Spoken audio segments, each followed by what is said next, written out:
So, we explore our reactions to each thing. Next, among our reactions, we want to particularly, as a key element of Karma Yoga, identify and release our attachments, especially to outcome. Now, I'm using attachments here in the sense of craving or addiction, as distinct from simple desire. And what separates them is if a simple desire, you want something, you get it, wonderful, you don't get it, oh, well, too bad. But if you're attached, if you crave it, you don't get it, you suffer. Well, this is simply a contemporary restatement going back over millennia, most succinctly summarized in the Buddha's second noble truth. First one is, there is unsatisfactoriness pervades a large part of life, and the cause of our suffering is craving.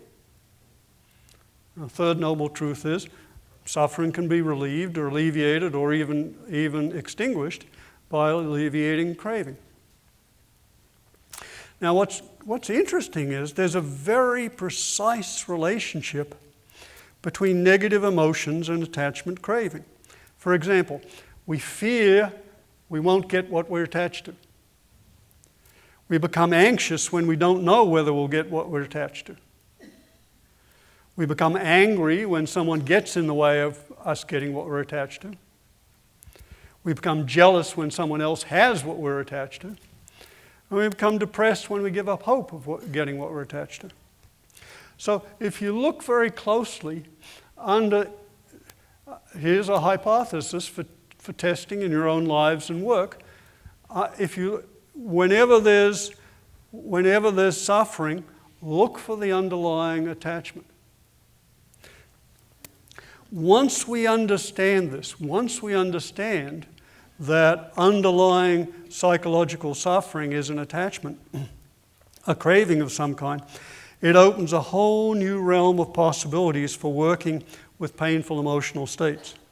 For now, we understand that psychological pain is just like physical pain.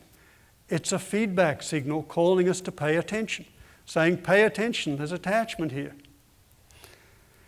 And painful emotions now are opportunities for insight and understanding. In fact, painful emotions, from this perspective, are either, and I'm talking about psychogenic pain, I'm not talking about, say, the horrendous pain of a major depressive disorder, or a manic depressive disorder, something like that. But psychological pain, they're either symptoms or opportunities depending on our attitude. So let me ask, have there been any attachment, has there been any psychological discomfort of any kind this morning? And if so, what's the underlying attachment?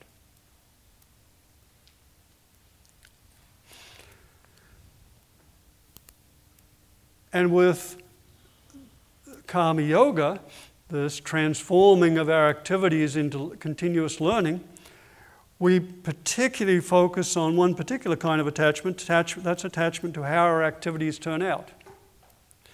And when we're working very hard for some idealistic goal, when we're really trying to help a client, when we're really trying to get this organization flowing, it's very hard not to get attached to the outcome.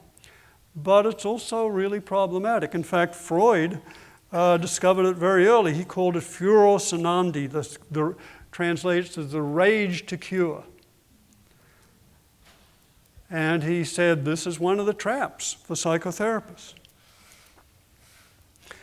So what transforms activities into this kind of profound learning and relinquishment of attachment is this noticing the distress, looking for the underlying attachment, and working to release it. Now, this is also congruent, this letting go attachment to how things turn out is also congruent with a larger perspective. Because contemplative traditions would say that reality is far vaster and more profound and mysterious than we can comprehend, and at some level, we don't know what's best.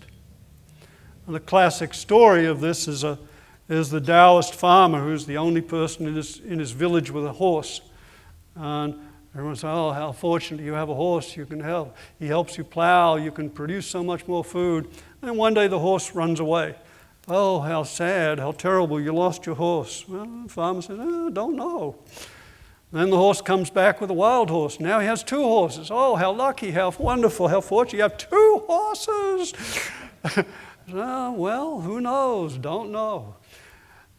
And then the farmer's son tries to tame the new horse and falls off and breaks his leg. Oh, and everyone's so sad. Oh, how terrible, what bad fortune. And the farmer, oh, don't know. And then the army comes through and dragoons all the young men into the army. There's only one son who's left. It's the son with a broken leg. So it's like, oh, you're so fortunate. Your son isn't going off to war. Don't know. Now, we could fill the rest of this talk with this story, but you get the general principle. Reality is far larger and more vast than we can predict. So this is called predictive humility. We really don't know how things should turn out, so that's a useful way of beginning to relinquish our attachments to how things do turn out. And if you want